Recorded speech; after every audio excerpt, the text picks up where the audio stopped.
This conference will now be recorded. Welcome, everyone. I'm Kim Luke, a reference librarian at the Hightstown branch, and welcome to our presenter tonight, author Larry Kidder. Hello, Larry. Hi. Hi. While we wait for a few others to log in, let me mention a couple of programs coming up. We have additional programs to celebrate Black History Month. Next Wednesday evening, Donetta Bishop Johnson from the Stoutsburg Sauerland African American Museum will give a talk on the African Americans' deep connection to the land. That will be on February 12th at 7 p.m. And the following Wednesday evening, the history professor and military historian Paul E. Zigo will talk on the Tuskegee Airmen, America's first Black pilots. And this will be on February 19th, also at 7 p.m.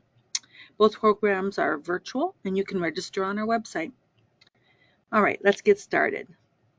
Tonight's program on the American Revolution is December 1776, a New Jersey free black man, Jacob Francis. Our speaker is Larry Kidder, an author, historian, and retired high school history teacher. People familiar with local history will likely know Larry's name. Larry's a long-term volunteer at the Howell Living History Museum. He's also active in the Ewing and Hopewell Historical Societies, and he's given many talks to a variety of groups in New Jersey, New York, Pennsylvania, Virginia. He's also a consultant to various historical sites in central New Jersey, including the old barracks at Trent House and Washington Crossing Park, both New Jersey and Pennsylvania, as well as a tour guide at the Princeton Battlefield Park. Larry is also an author of 6 books on the American Revolution in central New Jersey. His most recent book, Defending Fort Stanwix, was released last November. Why don't we go ahead and get started? Thank you for being with us tonight. Larry, whenever you're ready, let's go. Okay. Thanks very much, Kim. And hi, everybody, and thanks for joining us tonight. The story that I'm going to be telling you tonight is one that is fascinating to me, and I hope will be to you too also. Um, it's not always easy to identify soldiers from the Revolution who were Black. Um, we certainly can identify some, but it's not always real easy. Uh, Jacob Francis, as you'll find out as we go along, I came across fairly early in my research on the Revolution, and it just stuck with me so much that I felt that it was a story that was needing to be told and would just shed a lot of light on a number of things involved with the Revolution in that time period and what it was like for a free Black person to participate in the war as well as outside of the war. So we're going to take a look at Jacob Francis. His revolutionary world was fairly large. Um, he was, as you'll see, he's connected to the Amwell Flemington area, the Trenton area. He was at the Battle of Trenton and was there some other times also. He was in New York area several times, including during the Revolution. And he also spent some time at Salem. We'll get into that in a little bit, Salem, Massachusetts, and also Boston, Massachusetts. The one thing that, the one place he was at that's not on the map is St. John, the island in the Caribbean. And we'll talk about that in just a little bit.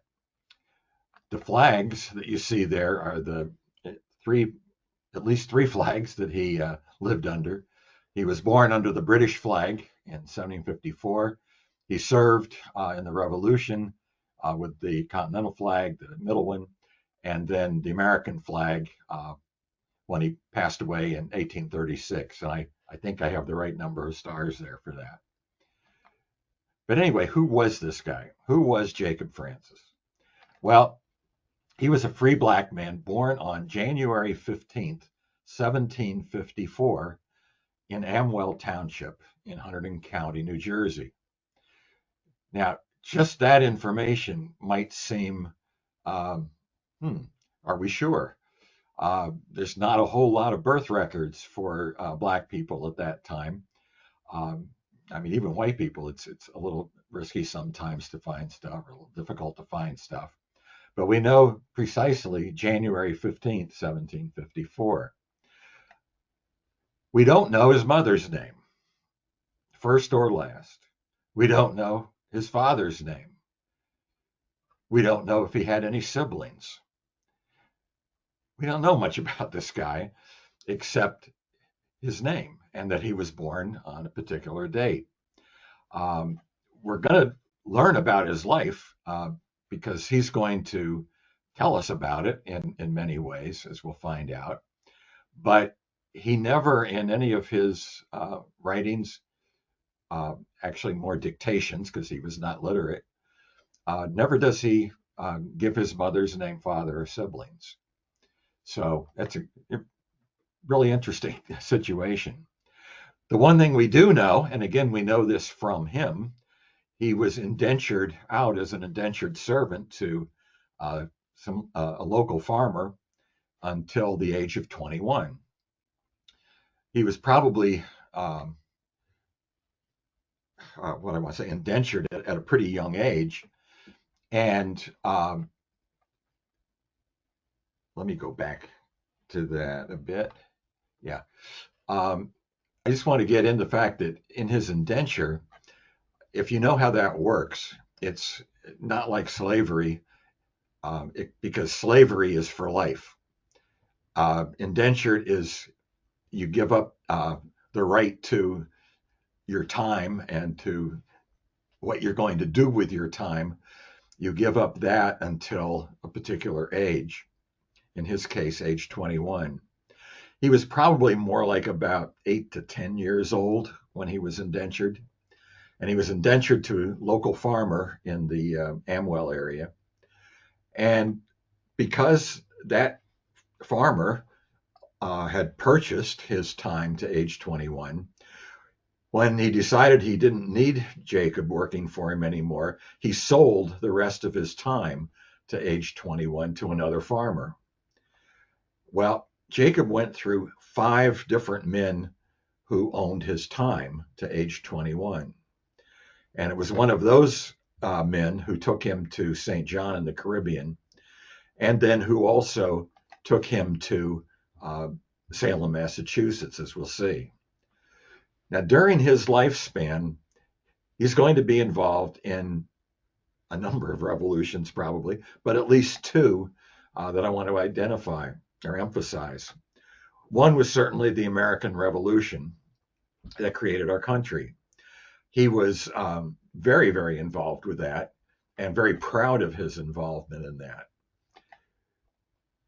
Probably before, during, but then especially after the revolution, he and his descendants were heavily involved in the revolution in human rights that does continue today. I think it's important to always keep in mind he's a free man, his children were free, etc. But he was concerned about slavery, and he was even more concerned about not just eliminating enslavement, but making sure that everybody had equal rights, no matter what their race was. So we'll pick up his story in 1768. This is when he came to Salem after being in St. John in the Caribbean. And the last 6 years of his indenture were sold to a merchant in Salem, Massachusetts. So Jacob is going to be a teenager, if you will, and approach young adulthood during the years that are going to lead directly to the outbreak of hostilities in the American Revolution. And he's going to be right in the heart of where that is happening in Salem. Now, he does okay in Salem. He stays with that one man and his family for the full 6.5 years. And then when he earns his freedom, he, I believe, still basically interacts with that family, maybe works for pay and now for that family. But he came from New Jersey. He's not really a Massachusetts. And he probably is wondering whatever happened to Mom, and the people that I knew back there. But he does stay in Salem. And we know that he was freed from his indenture on January 15th, 1775.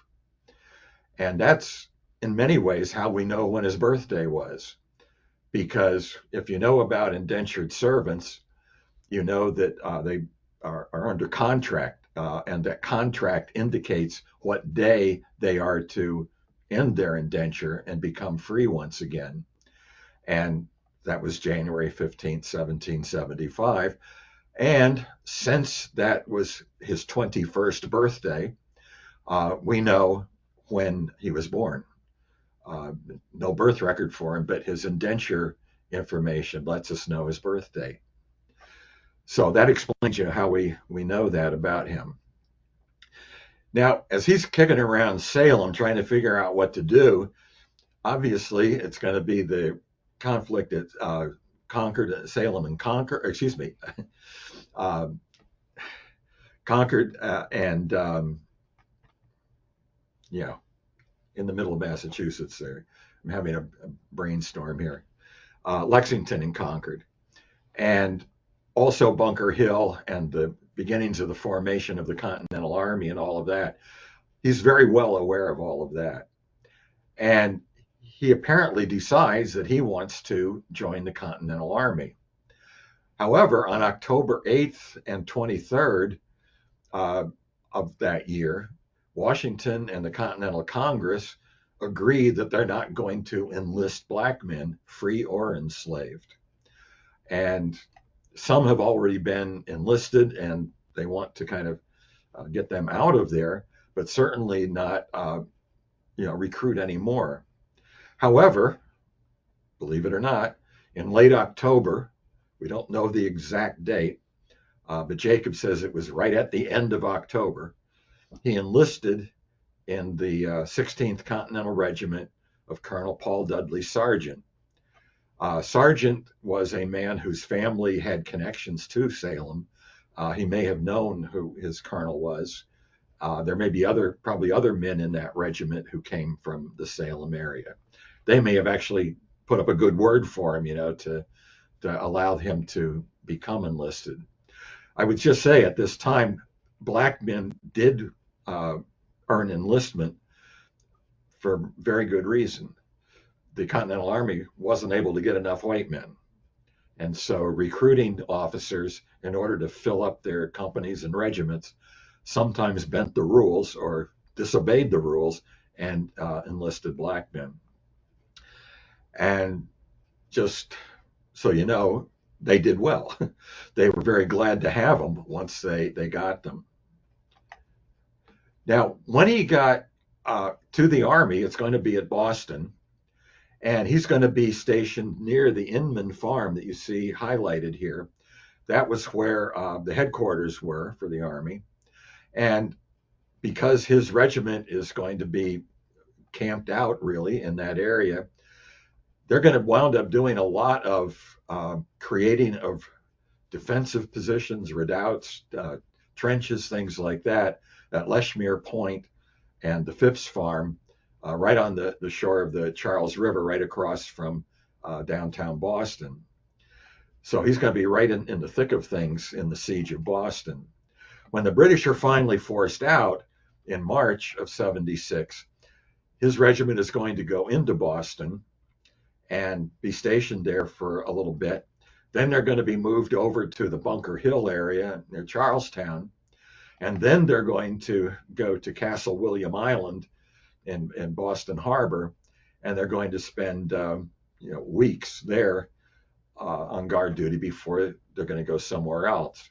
Now, during all of this time where you see the arrows moving him around, after the British leave Boston, Washington took most of his troops to defend New York City because that's where the British were going to go. They wanted to take over New York and use that as their headquarters in the colonies because it was more centrally located than Boston, and because it's right at the mouth of the Hudson River, which would give them a water route between New York and Canada.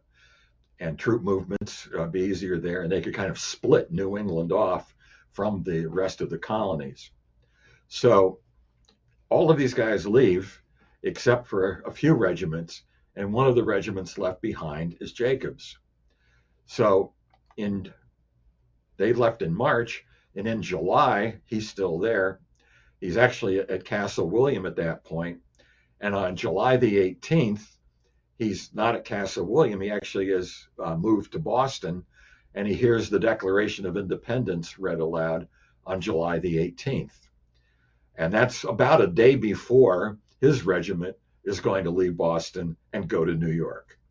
So in that transition from Castle William to New York, when he's in Boston, that's when he's going to hear the Declaration. Now, from Boston, he's going to go to Connecticut, and then from Connecticut, he's going to take a boat. His whole regiment is going to take a boat through Long Island Sound and approach Manhattan through what's known as Hell Gate, and then onto the East River. And they're going to spend a little time going up and down the East River until they settle at a location called Horns Hook, right at Hell's Gate, actually, the end of Hell's Gate. And Horns Hook, if you can imagine it today, if I understand correctly, it's about the spot where the mayor's residence of New York City is now. Well, they went to Horns Hook because it's on the East River, and they wanted to control British access and use of the East River. And there was already a fort having been built there by local militia and that sort of thing. And you see the map that came in, it shows Horns Hook, and the blue area shows the area of that fortress right there. And then you see the East River. And right across from Horns, well, before we do that, the fortress at Horns Hook looks something like this. And you can see it's on the East River. You can see it looks across to Hell Gate. After the Battle of Long Island, the British come to what's known as Hallett's Point, or the red area, and they put in all kinds of artillery there that they can shoot across the East River to the fort at Horns Hook.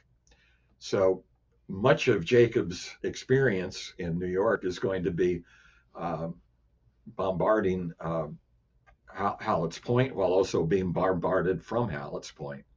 It's going to be a really rough time.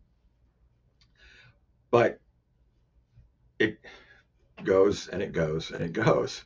Now, the British decide, oh, by the way, in the picture of the fort, that's where Hallett's Point would be across the way.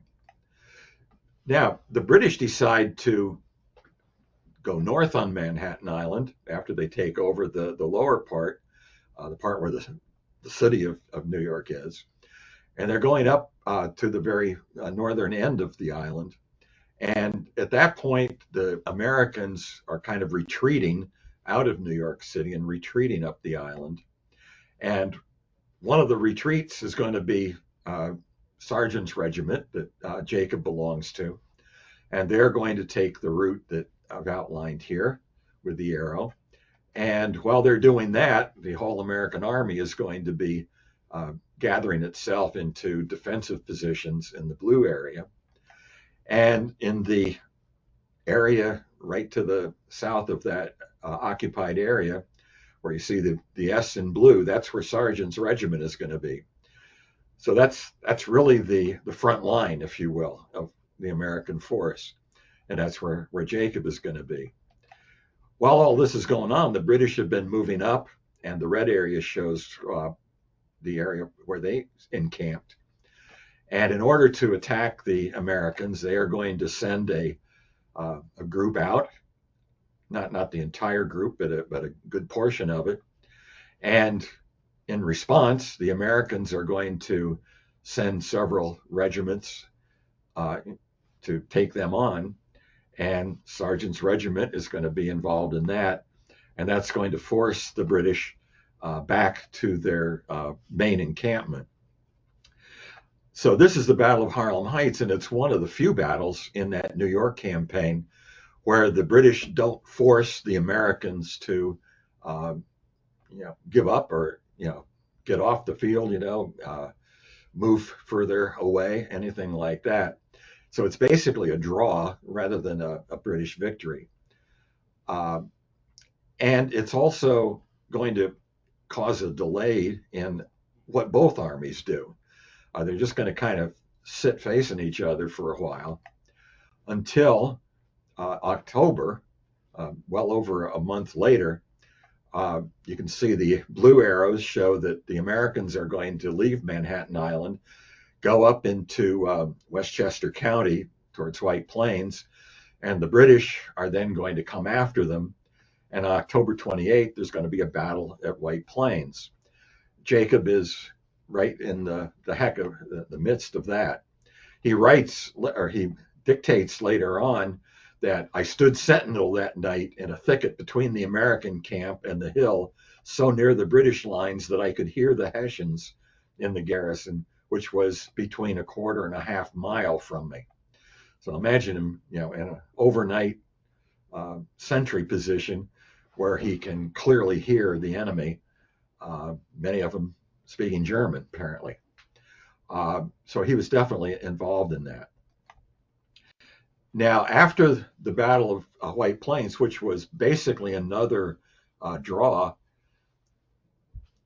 the British hang on for a little while, but then they decide they're going to go back towards Manhattan. They decide it's, getting late in the season. They would rather focus on Fort Washington, which is on Manhattan Island, right across from Fort Lee that you see there. And they just want to, clean up all the stuff that they've been doing in the Long Island, Staten Island, Manhattan Island area, and not worry quite so much about Westchester County. So at that point, or after that point, many of the troops go to Peekskill, and Jacobs is one of those. He's stationed in that area under General Charles Lee, who's kind of second in command to Washington. And on November the 15th, George Washington has gone into New Jersey. You see the blue area there. He crossed over the Hudson River and went to the northern part of that, up around Newbridge there that you see. And then on November the 19th, Cornwallis crosses the Hudson River to capture Fort Lee, and the Americans don't really want it. They've already lost Fort Washington on the other side, and Fort Washington and Fort Lee kind of work together to make the Hudson River dangerous for the British. So there's really no reason to hold Fort Lee. So the Americans abandon it and do what's known as the retreat across New Jersey. Now, I want to make it really clear that the British Cornwallis did not cross in order to chase George Washington's army, capture George Washington's army, or even have a major battle with him. He crossed because General Howe wanted to take control of a limited area in northeastern New Jersey because he wanted to use the farmland there and the food that was stored up in the farms there to feed his army over the winter. So Cornwallis was really taking Fort Lee as a way to get control of just that portion of New Jersey. However, Washington retreats, and Cornwallis wants to get a little bit more than what he had, so they push after the Americans.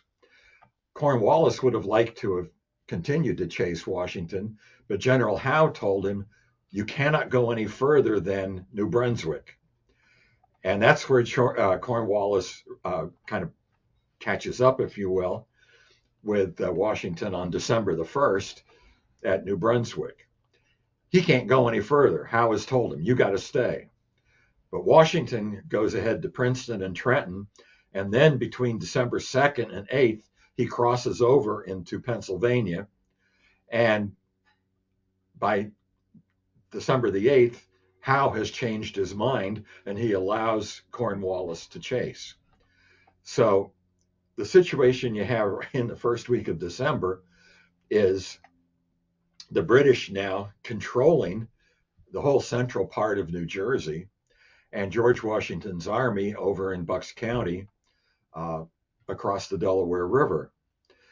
And at this point, about the time that Washington gets to Trenton and starts crossing over, that's the time when General Lee finally decides to leave Peekskill and comes down through New Jersey uh, and goes to Morristown. I think it's very important to know that one of the reasons Washington kept moving through New Jersey is because Lee didn't come over and help him out. He had left more troops with Lee than he actually had himself in New Jersey.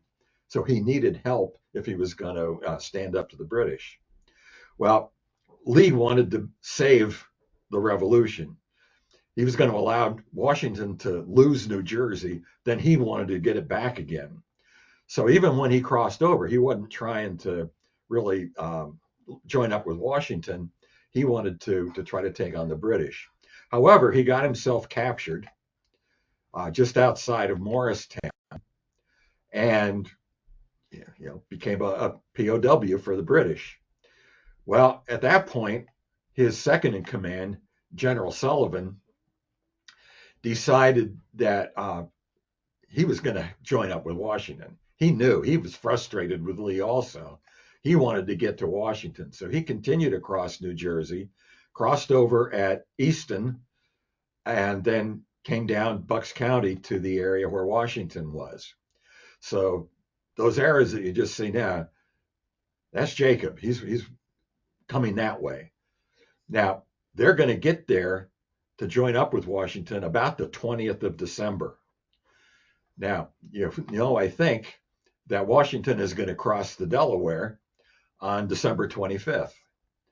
When people ask why he crossed on that date, it's because now he had Lee's troops, now with Sullivan with him, and now he had a sufficient number of troops that he felt he could take on some British troops. So it was partly Jacob's arrival with his force and all the guys with Jacob that convinced him he could cross. So they're going to cross at McConkey's Ferry, 9-10 miles north of Trenton. And then it's going to be a really tough night to cross with all the storms and everything like that you associate with that crossing. And it's not going to be until 4 a.m. that they're going to be able to leave the ferry and then march towards Trenton. So they're going to march up to what we call today Bear Tavern, and then turn on to Bear Tavern Road and head for Trenton. One of the things they're going to have to do is cross Jacobs Creek. And I don't know if you know Jacobs Creek. It's kind of the border between today's Ewing and Hopewell. But it was a very steep ravine that caused them a lot of trouble, and it slowed them down quite a bit. But Jacob went through that with them. Then when they got to what was known then as the little town of Birmingham, and when I say town, that's a misnomer. It's just a crossroads with about 4 houses there. No real businesses, it's basically houses. But it was at a crossroads, and those roads were pretty heavily traveled. At this point, Washington is going to divide his army into 2 sections. One section is going to turn left at that point, and that's the section that's going to be with General Washington and General Nathaniel Greene. The section that's going to go straight ahead is under General Sullivan, and that's going to be Jacob's regiment. So Jacob is going to be taking that path that came right through Birmingham and goes onto the River Road and then continues on towards Trenton. The red dots there indicate where the Hessian outposts were that the attackers were going to meet first. And so Jacob's group is going to meet right on the river there, and about 8 o'clock in the morning. Now notice I have Ewing, General Ewing, in a blue blob there. He was supposed to cross the same night that Washington crossed and help keep the Hessians from escaping from Trenton when Washington attacked them. Because of the ice conditions at Trenton, which were monumental compared to the ice problems that Washington had had at McConkey's Ferry. I don't want to, minimize the problems at McConkey's Ferry, but they were at least doable. He was able to get across. Ewing, there was no way. It just was going to be impossible. And so this is kind of messing up the whole idea of the attack on Trenton. Now, the dark blue and the green arrows that I show you going to Trenton, those are the Hessians retreating from their guard posts. The dark blue shows that the normal Hessian uniform was dark blue, and the green shows that there was one company of Hessians who wore green uniforms. They were light infantry, and they had been on guard and as a unit, so they're coming back into Trenton. And then the Americans followed him. So Jacob was following the green-coated guys. Now, to take a closer look at Trenton and what Jacob did there, what he experienced, if you know of Warren Street and Broad Street, those are the two that would come to a point where it's now labeled King and Queen Street. And 2nd Street would be State Street today. You see where the barracks are. And if you know Trenton at all, when you see where it says 3rd Street, you see a cross right below that. That's the Presbyterian Church. And you see right where King Street and Queen Street come together at kind of a 5-point intersection. That's where the Trenton Battle Monument is today. So I just give you a little idea of things. So Jacob's group, their division, is coming in this way. They're going to go right by the barracks. They're going to go right on to State Street or 2nd Street. And when they get to the intersection with Warren Street, Jacob actually says that he was able to look up the street to his left and see where the Battle of Trenton was that Washington had initiated after he chased the other Hessian guards from the other outpost into town. So the Americans are hitting Trenton from 2 different ends. And Jacob is at the southern end, if you will, and is very aware of what's going on up above him or up north of him on today's Warren Street. There were 2 regiments fighting Washington there, the Lossberg and the Rall regiments. They actually are taken out of town by Colonel Rall to about the place where you see them on this map, into an apple orchard. And that's where they're going to be defeated. And that's where Colonel Rall is going to be mortally wounded. While that's going on, the 3rd Regiment, the Kniefhausen Regiment, is going to be confronting Sullivan's group that Jacob is a part of. Part of Sullivan's group is going to go hit them directly.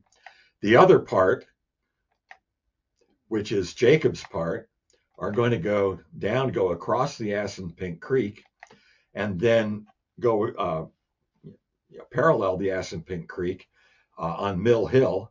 So they'll be on elevated ground, and they can see the battle that's going on with the Kniefhausen Regiment just north of the area of today's Mill Hill Park. And he'll see that once the other 2 regiments have given up, have surrendered, the troops who aren't going to stay there and guard them, but who are freed up now, are going to hit the Kniefhausens from one side. The one group that had taken them on from the front are still there. And then Jacob's group is going to be on the other flank, and they're going to be able to shoot at them, over the Assunpink. And therefore, that Hessian group is going to surrender also. And Jacob makes a good point in his statements about how he watched the Hessians lower their arms and put them on the ground and surrender. So he was right there in the thick of things. Now, after the battle, the morning of December 26th, Washington didn't do his crossing just to attack Trenton. He wanted to move on and attack Princeton and maybe New Brunswick also. Now, that's a long story that I won't get into right now. But what he wanted to do was to get his prisoners across the Delaware River to Bucks County as fast as he could. He wanted to go over the ferries that would take him to where Ewing was, the same place that Ewing couldn't get across the night before. Washington couldn't get his prisoners across the morning after. So that's just not going to work. Jacob Francis was one man who says he was actually pulled out from his regiment to be one of the group who would get those prisoners over the river, and it didn't work.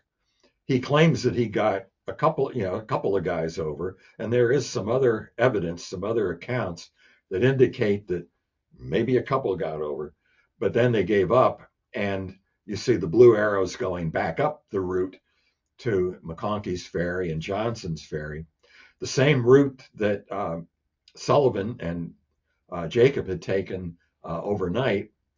They're going back to the ferry. And it's going to take them all that day and night and into the next morning to get back across. So think about it. Washington didn't just cross the Delaware once on December 25th. He also crossed the night of December 26th, but it was the other direction. And I have to tell you, from all the research that I've done, the crossing going back was much more difficult than the cross coming over because of the buildup in the storm, and the storm was still going, made it very difficult. But anyway, they got back across. And then the troops were so tired that Washington said, I got to give them a couple of days rest here. But he still never lost in his mind that he wanted to get back into New Jersey and take on the Hessians and try to get the Hessians and the British units also out of New Jersey. So starting on the 29th and 30th, he began to return troops that would then go to Trenton. So he crossed some of them again at McConkey's and Johnson's Ferry. He crossed some at Yardley and Yardley's Ferry. The group that crossed at Yardley's Ferry would have included Jacob. That was Sullivan's group. So he got back 30th, 31st, and on December 31st, his enlistment expired, along with almost all of Washington's Continental soldiers. That's when the year was up. The year that he enlisted for started January 1st of 1776. Now, he enlisted in October. He actually served sort of like two enlistments, a 2-month end of the season enlistment, and then brand new for 1 year. So his enlistment expired. And you probably know that Washington went full tilt trying to get his men to extend their enlistments so that he could do more things in New Jersey and get the British out. Well, Jacob was one of those men that was begged to stay, and he refused. Even when Washington offered everybody who was refusing $10 bounty, he wouldn't do it. And that leads to a good question. If he was a good patriotic guy, why wouldn't he stay? Well, he was a 14-month veteran, and he was a survivor. He was a survivor of illness, of injury, being wounded in battle or being killed in battle, getting so fed up that he deserted. There were, the army had just really disintegrated, and a large part of it was illness. as far as I can tell from any record, he was never badly sick or badly wounded or anything like that. So he was a tough guy, definitely a survivor. But he also was owed 7.5 months' pay. You know, he hadn't been fed well. He hadn't had good clothing given to him. You know, the promises that the government had given him for enlisting in many ways hadn't come through. I do want to say, and you'll see in a second, he was definitely still a patriot and still wanting to participate in the revolution in a military way. But he had something else that he needed to do immediately. So he accepted a verbal discharge, and they scrounged up. They gave him 3 months, of the 7.5 months back pay. And here he was, about 15 miles from where he was born. Trenton was about 15 miles from his place of birth. What Jacob wanted to do more than anything else was find his mother, whom he hadn't seen for about a decade. He wanted to see his mother because he loved her. He wanted to see her, but she also had some information that he was desperate to know. So he wanted to get to her. Now, I want you to think about the situation he was in as a free black man on January 1st, 1777. He was a free black man in a Continental Army uniform, probably a very ragged one because of, they were all ragged at that time. He had no discharge papers, and he's walking around by himself.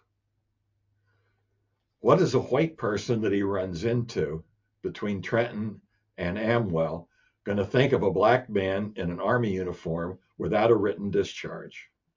They're going to think he's either a deserter, a runaway enslaved person who found a uniform. He's not going to be looked at as a heroic free man who's been helping the revolution. He's going to be looked at as a very suspicious black man.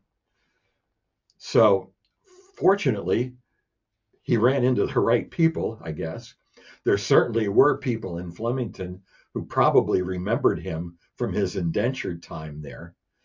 And apparently he ran into the right people. And he was able to find his mother. And he did find her. She was still alive. And he decided to take care of her for the rest of her life, which he did. She did not live a lot longer. But the one thing that he found out, that thing that he had to know, he wanted to know his name. As far as he knew, he was only Jacob. Now, when he enlisted in the Army, he had to have a surname. So he chose the surname of one of the men who had owned his indenture time. So the Army knew him as Jacob Hulick, not Jacob Francis. It wasn't until he found his mom he found out the name was Francis. So he used that name the rest of his life. So if you go to, if you ever find any muster records or anything like that from his time in the Continental Army, you won't find Jacob Francis. You'll find Jacob Hulick. And I say that advisedly because I've searched and searched and searched, and there are no surviving records of his company or regiment that have the name on them. But anyway, he did change his name. He settled down in the area, and probably within a week or two after he found his mom, he joined his local militia company. The local militia company, the captain was actually the brother-in-law of one of the men who had owned his time in indenture. So he knew the guy that he was going to serve under in the militia. You see the arrows on the map that show where he would have gone at different times. He was called out many times, usually for a month at a time. But it's going to be it's going to be 6 years. He's going to serve 6 years in the New Jersey militia after 14 months in the Continental Army. He's going to continue to be in military engagements with the British. Not every time he goes out, but sometimes. At one time, when he's near the town of Newark, he's actually going to be captured and held by some Hessians until he, clever guy that he is, and talented guy that he is, he escapes and gets back to his company. So he's, I said before, he's a survivor. He really is.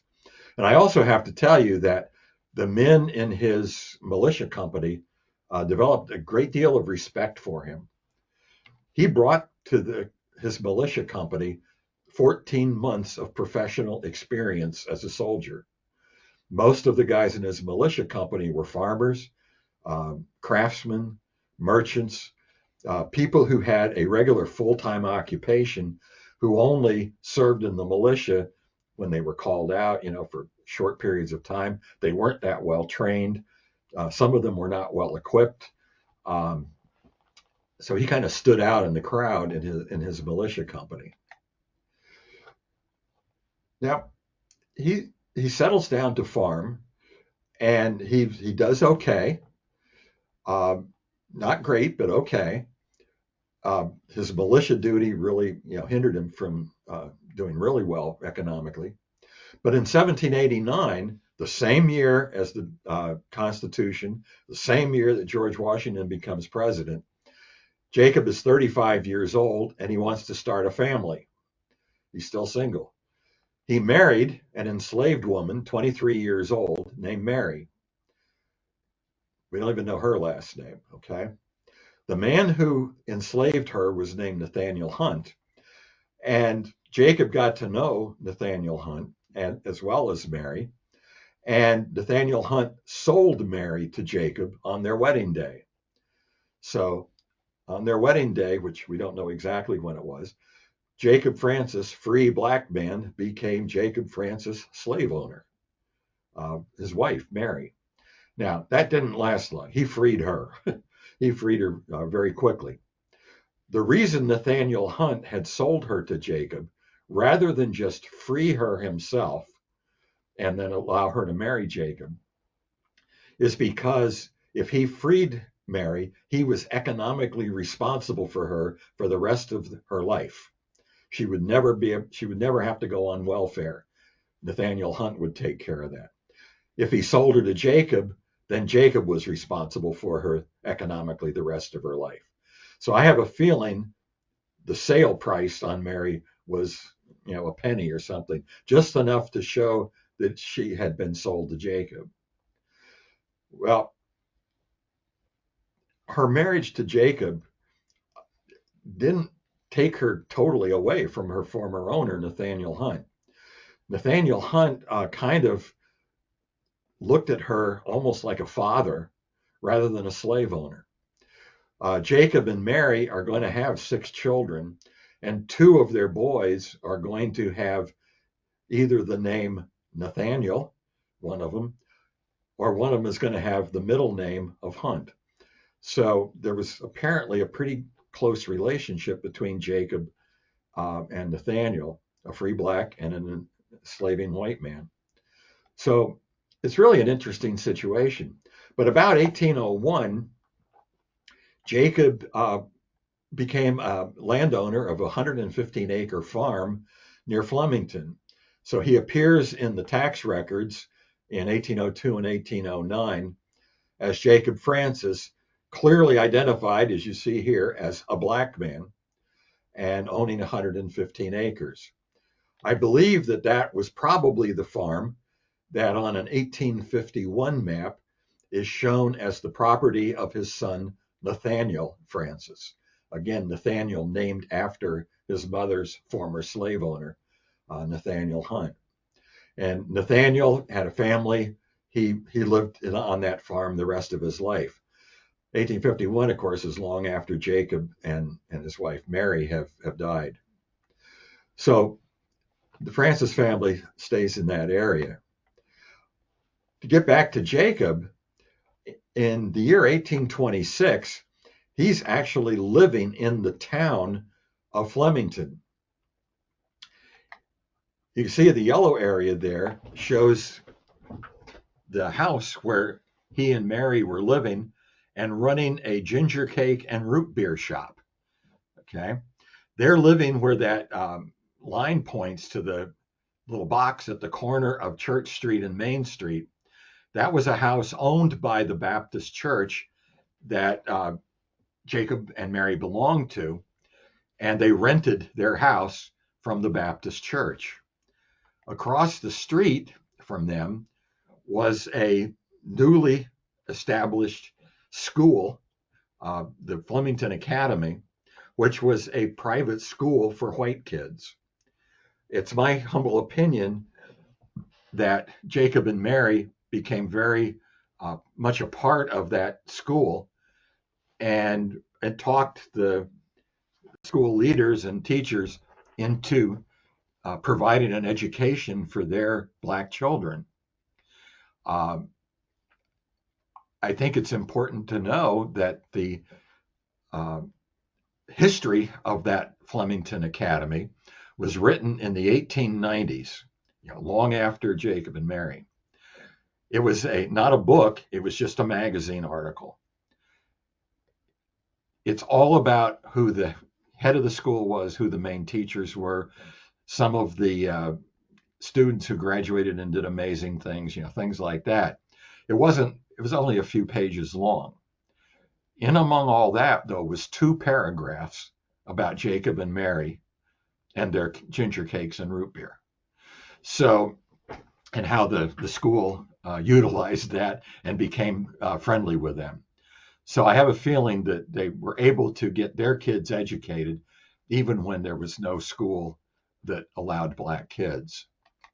Now, 1826 was the 50th anniversary of the Declaration of Independence, and Flemington held a real fabulous celebration of that, which included a march from the courthouse in Flemington, the Hunterdon County Courthouse, to the Presbyterian Church at the northern end of town. Former soldiers, both Continentals and militiamen, who were still alive, were collected, sought out, and given an opportunity to march in that parade together. There were about 40 of them that they found, and Jacob was one. He was one of only 2 Black men who marched in that celebration. Notice that this celebration is only a couple of blocks from where he's living. So he's living right in the middle of the celebration there. Now, in 1832, just 6 years later, Jacob and Mary now live in Flemington, across the street from where they used to live. They had purchased a house in 1829 from carpenter Peter Hayward, that you see on the map here. They purchased a house from him. I think it's vital to know they're the only Black landowners or house owners in the town of Flemington. The other Black people who live there are all servants or employees. Some are still enslaved of people who live in town. So they don't even have their own home. They're living on another person's property. This is amazing that Jacob and Mary would own that property. This is the year that Jacob applies for a veteran's pension for the Revolutionary War. If he hadn't applied for that pension, we probably wouldn't know anything about him, because his application had to include a dictated statement about his service. In order to justify the pension, he had to have served at least 2 years of active duty, and it could be both. It could be either Continental or militia. In his case, it was both. Now, he didn't have to prove that he needed the pension, but he needed to show that he had been in the Continental Army. The man who he dictated to his statement to, was a um, judge in the court, the Hunterdon County Court, and apparently, and he lived in Flemington also, so he must have really known Jacob. And instead of just asking Jacob to tell him, I joined what regiment at this point, and I served for so many years, I was discharged, etc., he goes on for page after page about Jacob's life. It definitely goes into the details about his service, much more than most men went into the details, but it also has information about his life before. And his wife, a little bit later on, after he dies, is going to apply for the widow's pension to keep getting the pension money after he dies. And she's going to include a whole lot of information about their wedding, their family, all kind of stuff. So his applying for a veteran's pension and then his wife following afterwards. That's really how we know all the stuff that we know about him. Now, he applied for the veteran's pension at that courthouse where the parade had started for the 50th anniversary.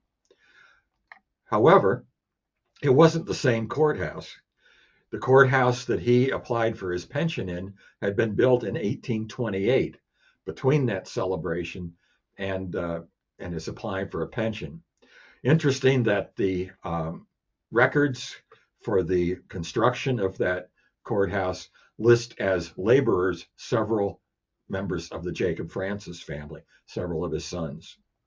So he had a part in building the courthouse that he then applied for his pension at. When he died, when he was 83 years old, the local newspaper, the Hunterdon Gazette, which was published in Flemington, the editor of that paper wrote a death notice for Jacob. The editor, when he wrote a death notice for somebody, generally did it in 1 or 2 sentences. You can see he went into detail on Jacob.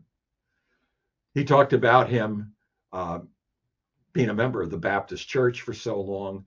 He talked about his service as a soldier and how people remarked about it, how his officers approved of him, thought he was doing so well.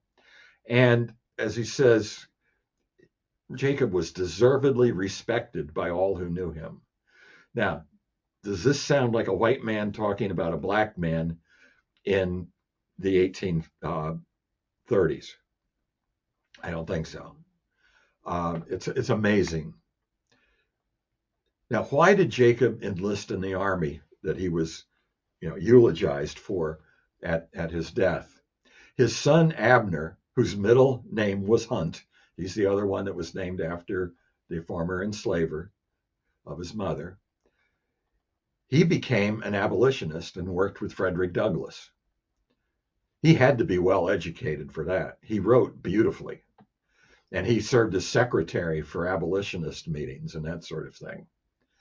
But in one of the things he wrote for Frederick Douglass in 1848, he said about his father that Jacob had always told him, "I should like the world to know that the same principles of 76, to throw off the British yoke, actuated my father to shoulder his musket and serve through a bloody contest." In other words, Jacob believed in the cause so much that he fought for. And that Abner continues, "And not only my father's, but the blood of colored men was freely shed in the struggle for national independence." Jacob was really a strong abolitionist, not only in New Jersey, but then in New York State and then on the West Coast. He went to California and Oregon and worked there also. He became a nationally known abolitionist. Now, I wanted to see if I could find Jacob's tombstone. He died in Flemington. He went to the Baptist Church, as you know, for 30 years or so, rented a house from him for a while. I figured I looked at the church records, and he was listed as being buried there. Now, I know enough about New Jersey history in that time period to know that a black person probably didn't have a headstone, probably wasn't buried among white people, and that sort of thing. But I just wanted to see if I could even begin to locate where his tomb was. So the picture you see here is the driveway. The Baptist church is the brick building on the right, and you see the cemetery, the start of the cemetery on the left. The driveway goes to a parking lot for the cemetery and the church. If you look across from the church at the cemetery, you can see the cemetery is like a city block. It's a big cemetery. And I went walking through it one day looking to see, and you know, I didn't find a lot of uh, stones that could be read that were old enough. But as I was leaving, I was coming back to the driveway, and I looked over the top of that headstone that you see the arrow there, right? And I put my head over, and what did I see? In memory of Jacob Francis, who died, and then July 26th, of his death date. He had a stone right in the front row of the Flemington Baptist Church cemetery. Mary died in 1844, and she's right there beside him. One thing that I thought was not good is there was no veterans flag. There were veterans flags at other tombstones around the cemetery, but nothing for Jacob. Well, coincidentally, while I was looking around, a group of about half a dozen trustees from the church came around, and they were checking the outside of the building because there was going to be some restoration work done. And when they saw me around the cemetery, they said, "Can we help you? Can we help you find what you're looking for?" And I pointed, I said, "Yeah, this is what I'm looking for right here. I found it." They said, "Do you know who this guy is? Jacob Francis." They said, "No, we have no idea. We have absolutely no idea." And I said, "Well, would you believe he was black? Would you believe that's his wife next to him? Would you believe he fought in the Revolution? Would you believe he probably ought to have a veteran's flag at his tombstone?" And they said, "Oh my gosh, yeah, we had no idea." But they got the caretaker. He went into the shed and got one out, and we put it right in right there. So that's probably not the most appropriate way to do it. You're supposed to go through veterans administrations and things like that. But it ultimately got approved. Beyond that, today there is also an historical marker for Jacob, not just a veteran's flag. And that marker has a bit about his life. And so people who see this, they know that it's just over the top of this. They're looking right at his tombstone. And this is not just in memory of him, but also to tell his story as a free black man who fought in our revolution. So that's basically the story of Jacob Francis that I was finally able to tell, and have enjoyed the results of it very much. And I, at this point, would welcome any questions you might have about that.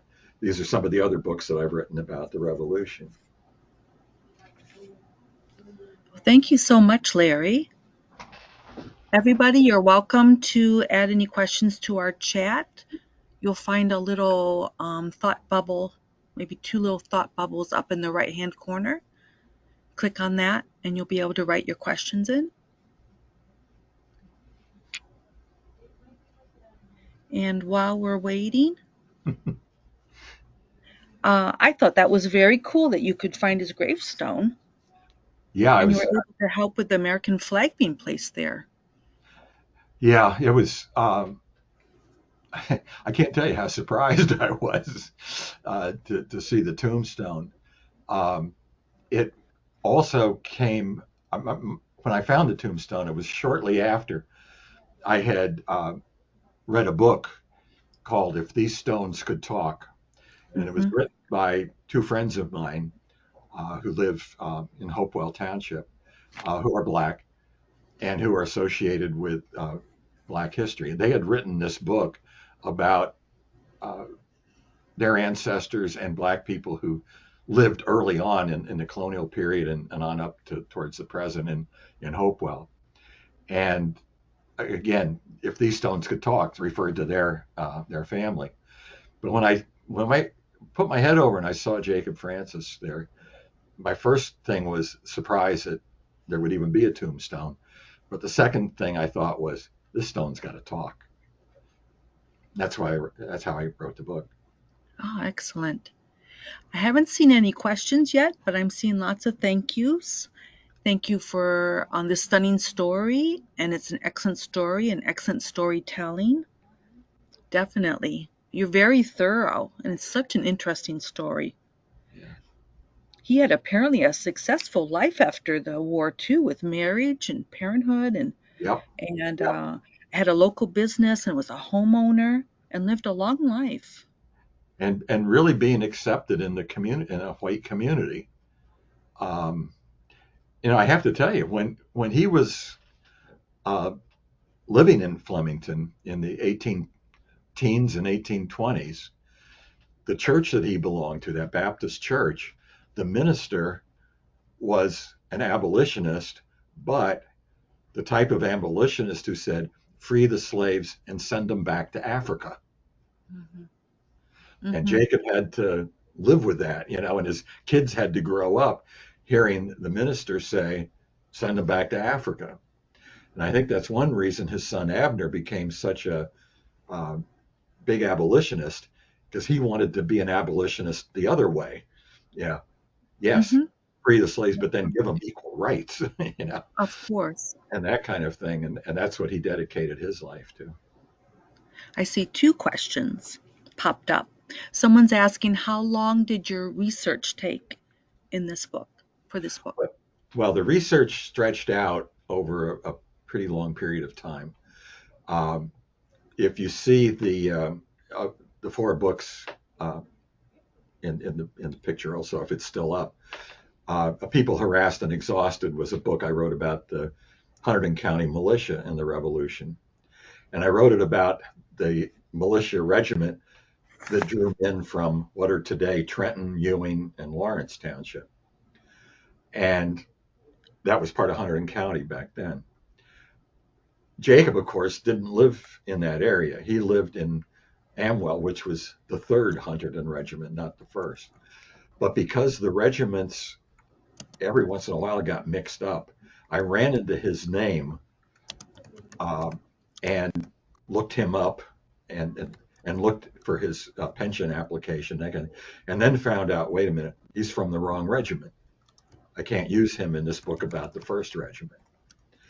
But I said, he's got such a great story, so I got to figure out a way. So, but then I got involved in writing these other books for various reasons. So it was always on my mind, and I kept looking for more stuff and more stuff. So it took over 10 years um, of my interest in him and finding different kinds of records and that sort of thing.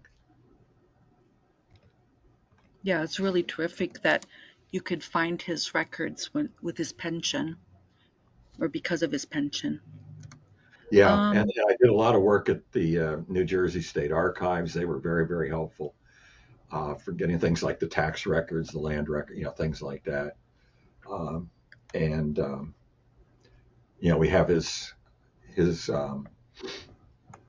death records, uh,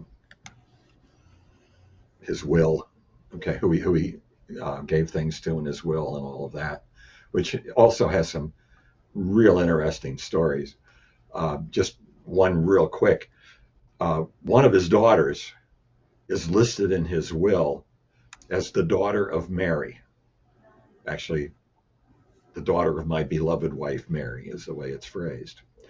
All the other children, it's phrased as the son or daughter of myself and Mary. Now, that child that's only of Mary was the first child, the oldest. It's very likely that Mary was actually pregnant when they got married, and Jacob's not the biological father. You can read all the kind of things can think of into that whole situation. But I think it's he raised the girl. He loved the girl just as much as the other kids. But in his will, she's clearly identified as Mary's daughter.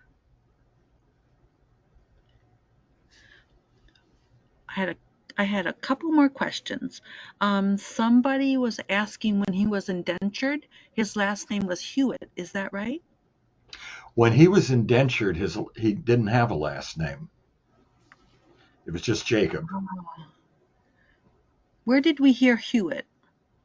That's the man who was one of his indentured owners, and that's the name Okay. Jacob used when he enlisted in the army. Okay, very good. And he probably also used it when he went to the Caribbean, because he would have had to have a full family name Yes. to go on the ship. Okay. Somebody wrote, "This is such an informative story. I'm grateful you took the time to do the research on this remarkable man.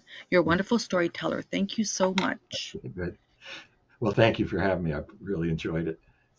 Oh, you're welcome. There's somebody here who's given a lot of information about somebody who's connected to her own house, someone who would have been around at about the same time, and Mhm. she's asking for some advice about more research.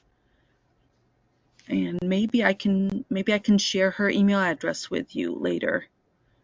Sure. I mean, We're the running out of she time. hasn't done it. The best thing to do, the best place to start, is in Flemington at the Hunterdon County Historical Society Archives and Library, right on Main Street in Flemington.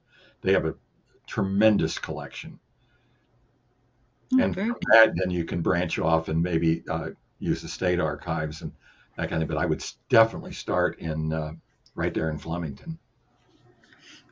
I think she's done some of that research Okay. as well for this person. Hmm. It looks like we need to wrap up, everybody. Thanks so much for attending. And thanks you, Larry, for sharing your time and your expertise with us. Sure. And everybody who's registered, they'll be receiving a follow-up email with additional resources. And have a great night. Be safe out there. Stay warm. And take care, everybody. Good night. Okay. Good night.